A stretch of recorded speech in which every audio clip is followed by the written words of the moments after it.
Hello and welcome to Atop the Fourth Wall, where bad comics burn. So many of you unfamiliar with this book are staring at the title and wondering, okay, there's gotta be some kind of interesting story behind this, right? Some funny anecdote about how someone thought of this? No. From what I can tell, Superman editor Julius Schwartz just threw out the idea at a story meeting, and despite everyone getting a laugh at it, they went ahead and did it anyway. And as many people talking about this book have noted, celebrity team-ups with superheroes were not unheard of. Even into the 2000s, there were occasions where superheroes would team up with real-life pop culture figures. But it never stops being incredibly weird. I think it's just because we're so used to superhero stories already taking place in worlds so different than the real world that it's hard to have real-life figures interact with them without breaking our suspension of disbelief. Politicians interacting with superheroes is one thing. It'd make sense to have, say, the president meeting Superman. But sports figures? Singers? Late-night talk show hosts? It's just not what you'd expect when you pick up a superhero comic. And yet, Superman vs. Muhammad Ali has actually gone down as one of the most celebrated and loved, even getting 2 hardcover reprints in 2010, with multiple printings going into 2018. The book was not really a one-shot either. It was part of a series of books titled Limited Collector's Edition. Yeah, not that they were limited collector's junk, just that they were titled that. And of course, it was just marketing speak. After all, none of them included a Mr. T trading card. Limited Collector's Edition occasionally became Famous First Edition, and then All New Collector's Edition, because why not make it as hard as possible for people to follow it? Then again, it's not like it was some ongoing title. A lot of it was reprints of older stuff, but in treasury format. I talked about treasury format way back in the Superman vs. the Amazing Spider-Man review. Oversized prestige books meant to be books that stood out on the rack and could turn a potential larger profit. The numbering for these things was weird. Instead of just being number 1, number 2, it starts with issue C20 and only got more confusing from there. Despite the numbering sticking around through all 3 names, for some reason in the middle of Famous First Editions, they suddenly switched to numbering F4 through F8. This wasn't the golden age anymore. It was okay to have number 1 on an issue without being worried it'd scare off readers. But no, not only don't start from number 1, but add a friggin' letter on there too! Why stop there? Start throwing decimals and symbols in there. Behold issue Z24.91 ampersand. It's also a tie-in to an event comic. For those of you who don't know, Muhammad Ali was a heavyweight boxing champion, arguably the greatest heavyweight boxing champion, with his nickname even being The Greatest. He held on to his title for many years, even losing it for a few years due to refusing to be drafted into the Vietnam War, and subsequently winning the Supreme Court case as a conscientious objector when he was arrested for draft evasion. He was a fervent political activist for both civil rights and as a convert to Islam in 1961. Simply put, dude was a massive figure in pop culture and in the world itself, and I could, of course, see comic book related material to him being made. Mind you, I don't know if my first choice for that would be to have him and Superman punch each other, but here we are. Let's dig into Superman vs. Muhammad Ali and see if it lives up to its reputation.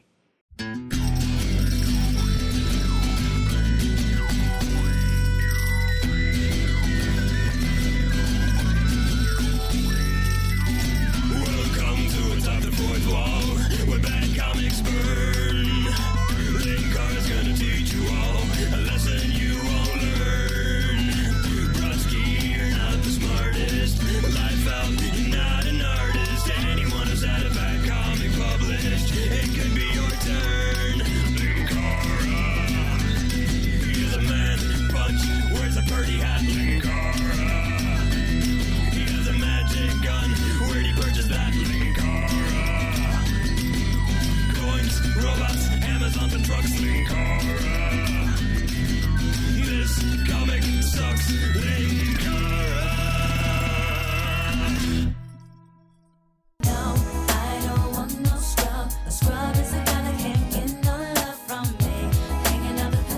I'm reading from one of those hardcover reprints, but let's talk about the actual cover here. Said cover is actually another one of those iconic ones in its own right, not just for the presence of our title fight, but because the audience watching this is made up of a crap ton of celebrities. Like, seriously, even DC was aware of the sheer amount of people referenced on this cover, since the inside cover features a guide on how many there are. Just to name a few, and only a few because there are way too many to list, it has the Beatles, the Jackson 5, Orson Welles, the Osmonds, Raquel Welch, Sonny and Cher, Lucille Ball, and Christopher Reeve. This thing has so many celebrities and singers and cameos on it that you expect them to start singing We Are the World. The fight to save the Earth from Star Warriors. Makes sense. According to the box cover for that game, they are armed with nuclear missiles. We open with the narrator introducing us to the fighters like a proper bout. In the blue corner, wearing white trunks from Louisville, Kentucky, a true genius of the ring and champion of the people, Muhammad Ali! The descriptor of him as a genius of the ring kind of makes me think this is actually going to be some kind of quantum physics competition. And in the red corner, wearing cape and blue tights from the planet Krypton, Kal-El, fighting as Superman, also champion of the people. One of these two can literally juggle planets and shoot rainbows out of his fingers. Yeah, that's kind of the thing that highlights the silliness of this premise. Amazing as Ali is, this is the Bronze Age Superman we're talking about here. Sure, he's not doing all the silly things the Silver Age Superman was doing, but he still retained the sheer awesome strength and abilities of him,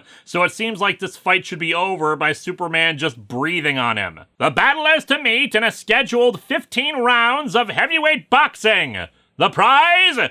A world! Gift wrapping available. A green-blue pearl gleaming across the immense blackness of the universe, teeming with life. This unfortunately lowers its resale value. We truly open in downtown Metropolis, and this inner-city ghetto is being invaded by reporters Clark Kent, Lois Lane, and Jimmy Olsen, a trio as out of place as they look. Man, if only Lois Lane had a machine that could turn her into a black woman. Yeah, I probably need to review that someday. The three have been informed by a source of Jimmy's that Muhammad Ali is in the area, and they want to try to get an exclusive story. They've been looking for an hour, and really, given how the narration pointed out that the three white people look out of place here, makes me wonder if WGBS-TV employs any black reporters. Oh yeah, I should also mention that because this is the 70s, this was still during the time when the Daily Planet had been bought out by media mogul Morgan Edge, and thus the three work for a TV network instead of a newspaper. It is kind of amazing that status quo for the Superman books lasted so many years, yet it faded from the mythos. It'd be like if Batman's costume was bright pink for a decade, but nobody ever mentioned it again. Anyway, they do finally locate Ali playing basketball with some kids. You shoot baskets as good as you punch, champ? Nah, in the ring I'm the greatest. In the schoolyard I'm merely terrific. In radio DJing I'm adequate. The three introduce themselves and ask for an interview, which Ali agrees to because Lois is hot. Ha ha ha ha! Ali was married at the time. Oh, who am I kidding? He actually also had a number of extramarital affairs. Probably not smart to try to do so with a reporter, though. Jimmy Olsen, however, discovers that he forgot to load film in his camera. I should note that on the last page, Lois has described the three of them as Morgan Edge's three best reporters, which makes me think the rest of his staff constantly show up to work with their clothes backwards and inside out. Before this bumbling can be commented on, the most natural of things happens for this crossover. An alien teleports in front of them. Lois immediately switches gears to interview the being, but when she refuses to move aside, he shoves her out of the way. Ali steps in and the alien smacks him too, and gets punched off his little floaty disc for that. Clark steps away on the pretense of summoning the authorities. You do that, Kent. I'll watch this Trekkie and see if he'd like some more. Foolish human! You can't hurt me more than any Star Trek prequel has. And thus in an alley, Clark changes into Superman. Figuring that alien wouldn't appear so brazenly unless he had something to back himself up, Supes doesn't return to them, but instead flies into orbit, discovering hundreds of alien ships waiting. There are hundreds of them! Grim as gravestones! The hell is so grim as gravestones about them? Do they have a bunch of emo bands propaganda posters taped to their hulls. And the way I see it, they don't look like they're here to offer us a peace treaty. Well, they were, but their peace envoy teleported in the wrong place, and then some reporter got up in his face, and, well, now we're at war. Back with Ali and the alien, it gets back up. It is well you struck me. Your obvious savagery makes my task all the more pleasurable. Yes, truly, we are the savage ones, dude who randomly assaulted a woman. I am of the scrub. We have heard that your planet don't want no scrubs. We pride ourselves on our warriors' valor and abilities, and we admire them in others, even when they are turned against us. So, an entire planet of BDSM enthusiasts. The fierceness of you Earthmen has not escaped our notice, nor has your potential for destruction. We're also big fans of The Witcher. And this too we know. Of Earth's warriors, you, Muhammad Ali, are one of the best, right alongside Charles Barkley. The Scrubs want to pit one of their champions against Ali, and they truly showed their respect for him when this guy just smacked him out of the blue. Even are willing to let Earth set the rules of combat. Ali refuses, but the Scrub representative threatens him with the 100 ships in orbit. Superman arrives and wants further explanation, the aliens saying that they're worried that someday humanity's own savagery will threaten their own, and want to get a head start to prove their own superiority in combat with their best against Earth's best. Superman says he should be the one to do this given his own powers, but Ali objects because Superman is himself an alien. Come on, I'm a naturalized Earthman. I've been granted citizenship in every nation of the UN. It's why they were so happy when I demanded they surrender their nuclear weapons that one time. Ali points out they shouldn't be arguing with each other, but against the asshole alien, once again demanding to know why the hell they should play their game. I will give you a reason. As punishment for daring to lay hands on me, I have ordered one of your cities eradicated. So you come to our turf, hit 2 of our people unprompted, but get pissy when we hit you back? Your species is very well named. Superman flies off to intercept the missiles launched at St. Louis, Missouri, but the missiles pass right through him. They're plasma, electrically charged gas. My mass isn't great enough to stop them. Of course! Don't you know anything about science? Instead, he creates a massive wind tunnel that has enough mass to redirect the missiles to the Atlantic Ocean. However, the explosion caused by them creates a tidal wave big enough to threaten the islands of Bermuda! This makes no sense, and yet it's working. I mean, I admit, on this show, I have demonstrated that the D grade I once got in geography is well earned. But even if we allowed for friggin' missiles made of plasma and the mass thing and all that, Missouri's a friggin' landlocked state located like smack dab in the center of the USA, and Soups kept this whole thing going until they reached the Atlantic Ocean, and let's be generous here and say he actually directed them to the Gulf of Mexico, since that would be closer to both Bermuda and Missouri itself, and he'd want to get it to the largest body of water closest to the state. But the explosion of these missiles is so powerful as to create a tidal wave big enough specifically headed for Bermuda that would cover the entire surface area of the islands. I mean, I don't know, maybe tidal waves from powerful explosions can reach distances that far away, but now it just seems like the missiles they sent would have taken out more than just friggin' St. Louis with how strong they were. He creates a sonic blast to dissipate the tidal wave, and the Scrubs, observing this, are more determined than ever to halt humanity's eventual progress based on how strong Superman is. As a result, we get a little bit of insight into their culture, the fear they have of Superman's own destructive capability unleashed upon the universe, but operating on individuality instead of group initiative, in turn leading to self-minded indulgence and destruction. They must be brought under control! Our precise and orderly peace must win out over these creatures and their unwillingness to conform. They must conform for the safety of all. Conform or face destruction! It's actually kind of more depth depth to these aliens than the boringly basic warrior culture shtick implied by their representative, showing legitimate, rational concerns about Superman and what someone with that kind of power could unleash on unsuspecting innocents.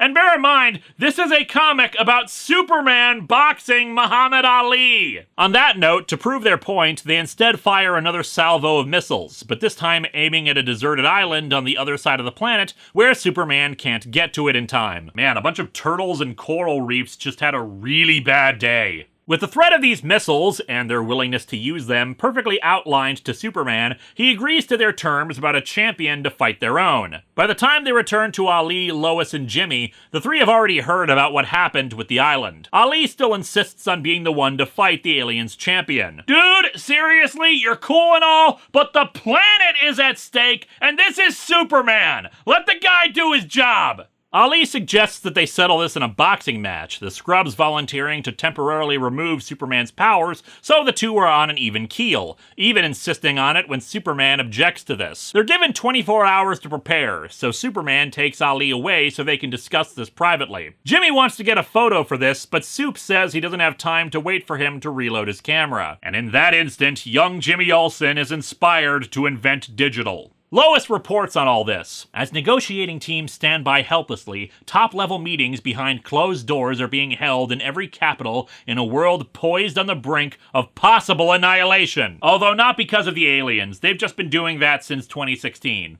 Superman brings Ali to the Fortress of Solitude. Woo-wee! The Smithsonian's got nothing on you, brother. Been to a garage sale lately? I, felt I needed a hobby and I just couldn't get interested in collecting bottle caps. So instead, I'm collecting sports stars. You can sleep in the boat or the T-Rex's mouth. Superman needs to learn how to box and in a hurry, so he uses his super speed and Kryptonian science to basically create the hyperbolic time chamber from Dragon Ball, aka an area where time dilates, while inside, time moves at a different rate, allowing them to squeeze 2 months of boxing training into a single day. He even implants a fragment of a red sun inside of it so that he can train properly at the level of a regular human. I'll presume they either have some method of eating and going to the bathroom inside of it, or at least take brief breaks from the ring to do those things, though it feels like they'd be constantly going in and out of it if it's really over the course of 2 months inside of it. We get a page describing boxing moves and terminology, showing off that the sport is not just wild punching. There is an art and, for lack of a better term, science to it. I also appreciate that despite both wanting to be the one who takes on the aliens, they recognize that they both need to be at their best in case the other proves to be the superior one, hence Ali training Superman. It's a neat form of camaraderie and respect I can get behind. The nations of Earth try to launch their own attacks against the aliens without any success, the missiles just hitting force fields protecting them. Could have been worse. Remember Hellstar Ramina and all the missiles just falling back to Earth and destroying themselves?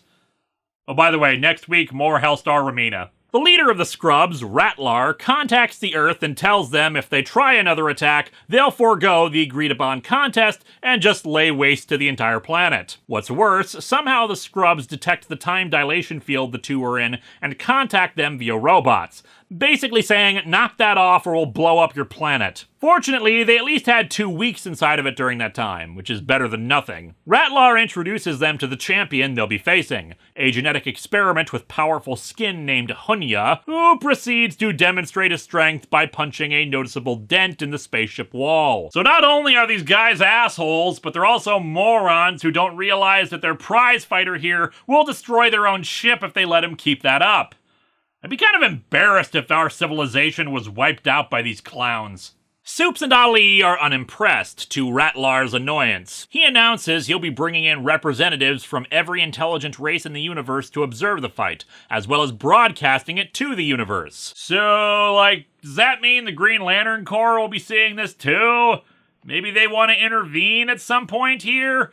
You can't say they'd be unaware of it. Hal Jordan's one of the cameos on the cover. The two are led to their quarters on the ship. The fight will take place on a planet orbiting a red sun, and Ali explains that some of his own actions, like rubbing Hunya's chin and calling him cute, was a tactic to rattle their opponent, make him be too impulsive to fight intelligently. Unfortunately, Superman's own powers detected a problem for them that they'll have to come up with a solution to off-panel. We get a 2-page spread that acts as a montage of the aliens coming to observe the fight. including these aliens down here who I'm pretty sure are an entire race of chicken boos, as well as Adam Strange, yet another hero who's not gonna bother to help Earth. Jimmy Olsen and Lois are even invited to the planet to report on it, Jimmy acting as the official broadcast spokesperson, supposedly to add to the humiliation of the Earthlings when they lose. Meanwhile, I'm wondering what the hell WGBS promised Ratlar so that they got exclusive coverage.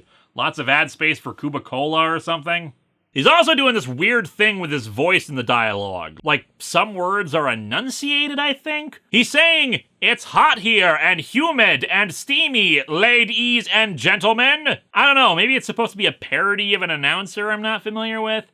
Anyway, our title characters meet in the ring and begin their match, Jimmy commenting on the whole thing. I'm kinda mixed about it. Comic book fights over the years have gotten kind of... well, not as sequential, if that makes any sense. A lot of modern comics tend to have fights that go pretty quickly, or at least don't really follow the action as much as just have exaggerated over-the-top posing in lieu of showing the progression of the battle. Back in the previously mentioned review of Superman vs. the Amazing Spider-Man, the fight was incredible. Great action that you can follow the movement of pretty easily. This fight is not as good as that one, but you can still follow it a lot easier. However, the commentary by Jimmy is basically telegraphing everything as opposed to following the art. Now that makes sense given how this kind of match works, and it can be difficult to make a boxing match dynamic for multiple pages. Sure, there are different kinds of punches and defenses, but ultimately it is all stuff being done with their arms and hands, so it might not be as visually interesting in a comic. The match here is pretty decent, but I wonder if it wouldn't have been better to have some of this as thought clouds instead of Jimmy's narration. I don't know, it's not bad, but I think it does kind of take away something from the title fight. Although it definitely becomes more necessary as the fight goes on and Superman starts getting wailed on, the crowd chanting for him to fall down. He stays on his feet for quite a while, but eventually collapses. And that's when Superman starts hallucinating his dad telling him, "Get up, you son of a bitch, 'cause Jor-El loves ya." As Ali is declared the winner, the aliens get ready to drag Superman off, but Ali yells at them not to touch him. "You come to our planet, shove us around, make us dance to your music." And it's never a good dance either. It's like the Dougie or the Stanky Leg or something. "Well, don't give us a hand now. You haven't earned that right. If one of you so much as touches him, I'll punch you out. How dare you try to be helpful? I'll kill you all!" Superman is brought back to the dressing room where Ali is tending to him. Ratlar wants to know why Ali is helping him, but before he can get an answer, Superman is wheeled out in an oxygen tent. He's taken so much of a bruising that he needs to be sent back to Earth in the hope that the restoration of his powers will heal him. According to the narration, the Scrubs as a people are pretty impressed with Superman and how long he kept trying to fight and stay up, but Ratlar just sees him as a loser. 20 hours later, the weigh-in is done for Hunya versus Ali. Another montage of aliens follows as Jimmy Olsen talks once more, trying to convince the myriad races out there that the human race may seem like a threat to them all, but they shouldn't be judged by circumstances when there's a gun to their heads. Instead, judge us when we're all holding guns! Wait.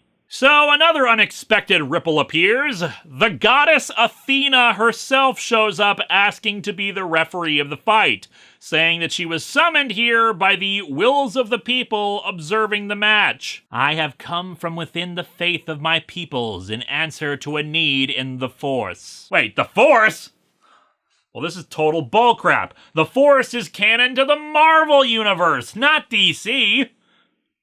What? Marvel's licensed books are all canon to them, and Star Wars' first comics were made by Marvel, so there you go. I mean, this is weird, but technically since basically all religions' deities exist in the DC universe, yes, even the ones that contradict each other, they all say their creation stories and the like were the ones that really happened and argue with each other over it. It's not like Athena is non-canon or something. Anyway, it's agreed to let her moderate things, and Ali starts trash-talking Ratlar, who insists on Ali to use his skill of predicting which round he wins in. And if he doesn't, he once more threatens to destroy the Earth. Dude's got one card in his deck, the whole "I'll destroy your planet" thing. You have nowhere to go but backwards when you start with that. Ali says he'll take down his opponent by round 4. And further, that he will destroy Hunya and be known as the greatest in all of space and time. All of space, man. Time is iffy. You're still not better than composite Muhammad Ali and Mr. T of the 64th century, who's also a cyborg. Meanwhile, Ali's cornerman, Bundini Brown, has snuck off and, after knocking out a few guards, finds the camouflage disruptor in another room. The fight between Hunya and Ali starts, and it does not go well. Ali has to go on the defensive pretty quickly, but Hunya's blows are so hard that they make his entire body shake with each impact. As Ratlar orders his forces to prepare to blow Earth away, Bundini arrives at a communication center, knocks out the guards, and then takes off his mask, revealing Superman. He swapped places with Bundini in the dressing room, because I guess they have perfect human mask-making tools in the dressing room. What? They're aliens. They might have those. And, having examined the technology using his X-ray vision on the way to the planet before the red sun knocked out his powers, has figured out how to operate it. He contacts the fleet in orbit of Earth and pretends to be Ratlar, ordering their forces to return to the planet. He makes his way to another ship while Ali is beaten down at the end of a round. He barely has the strength to stand, and Ratlar offers him a deal. If humanity surrenders to the Scrubs as their slaves, he won't unleash the missiles on them. Ali naturally refuses and gathers up enough strength to punch back at Hunya. It does spook Ratlar enough to contact the fleet to get them ready to attack, only to learn of how they're on their way back, supposedly on his orders. He just tells them to turn around and attack Earth. Fortunately, Superman has flown that ship out past the Red Sun's influence, and now heads out under his own power to intercept the fleet. As he starts dealing with them, Ali manages to deliver a knockout punch to Hunya, sending him flying out of the ring. Everyone cheers Ali's victory, except for Ratlar, who says, "Nuh-uh, he totally cheated, and I'm just gonna destroy Earth anyway." Congratulations, Ratlar, you truly are king of the Scrubs. He projects an image of what's supposed to be Earth's destruction, but instead they witness Superman fighting the fleet, having taken out half of them. Their commander, like an idiot, orders the ships to line up so they can all fire on Superman simultaneously. This pattern indicates two-dimensional thinking. And yep, it allows Superman to just ram through all of them in a single line. By all the laws of nature, sound cannot be heard in space. Yet this time, this one scream of agony and determination welling up from the depths of a being who will not lose his adopted home even though he die, grammar mistake, is heard throughout the galaxy. I just cracked my back! Oh god, that hurts!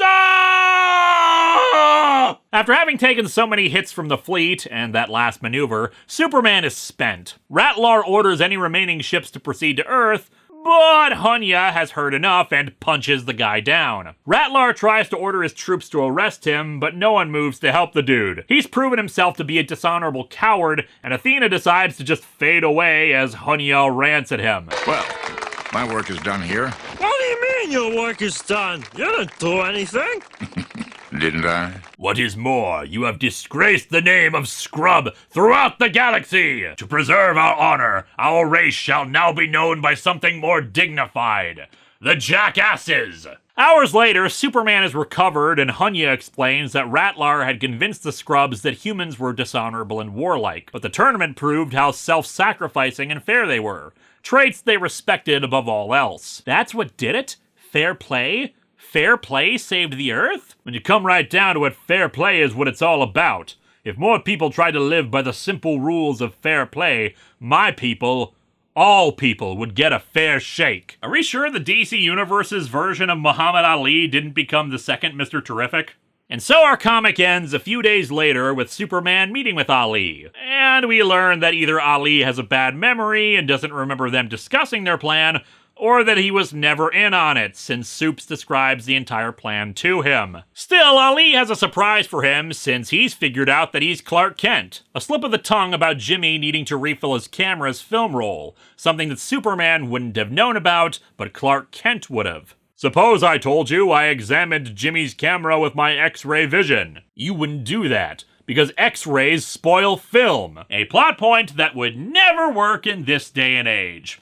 This comic is pretty good, but there are quite a few contrivances. I can believe the scrubs setting up a tournament like they did, even having Ali and Superman fighting to determine which of them will actually be the one to face their own champion, since they established quite a few details about their race that make it seem like this is how they'd operate. But then you have the entire climax relying upon them believing in a higher honor than what's displayed by their leader, yet their representative was an utter douchebag right out of the gate, who in turn ordered mass murder just because someone shoved him back. The untouchable missiles make no sense, what seemed to be a lack of discussion about the plan, the perfect masks to hide identities, or why Muhammad Ali thinks he should be the one acting as Earth champion instead of frickin' Superman, are all just weird things about this. Some of this could have easily been fixed, like if Ratlar was the representative, having him act consistently dishonorable throughout, or have Ali be willing to step aside for Superman, but the scrubs insisting it be a human,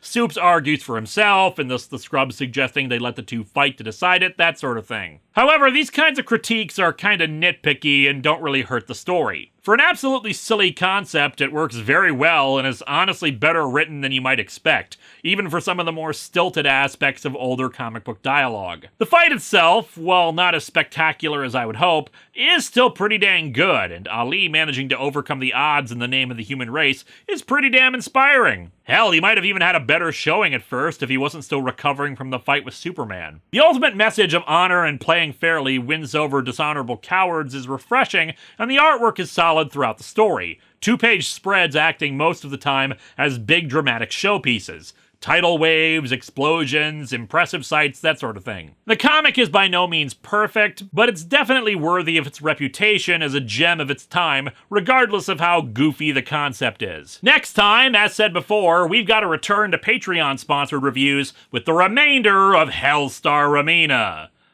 And unfortunately, no Superman or Muhammad Ali to punch cosmic planet-devouring creatures.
Sorry, I had to take that.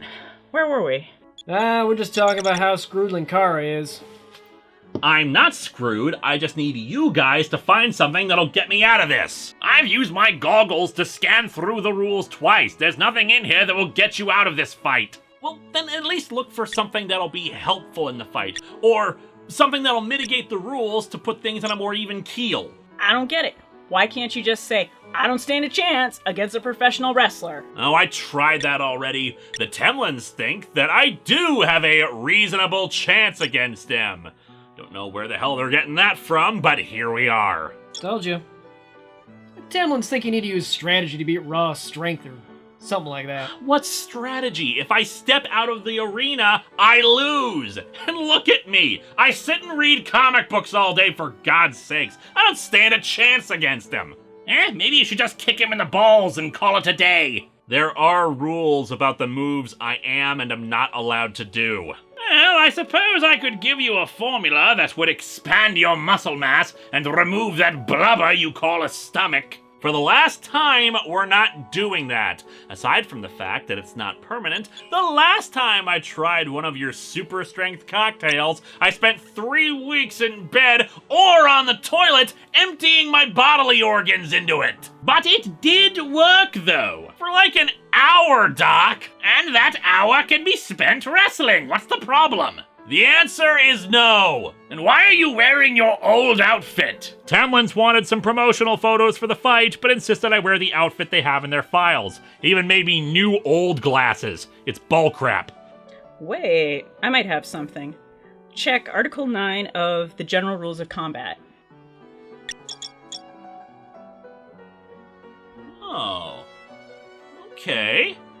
That might actually work. What do you think? I didn't do it during my contest, but it just might. But don't expect me to be the one that does it. Oh, don't worry. I've got someone else in mind. You don't mean... Oh, yes! I mean, he's only a part-timer around here, but I think he'd be up for this. There is a downside to this. You can only do it once during the entire contest. If you do, you'll have nothing to fall back on for the remaining rounds. True, but if I don't do it, then I'm almost certainly screwed. If I do it, then there's at least a bit of a chance. Let's call him up, see if he's interested.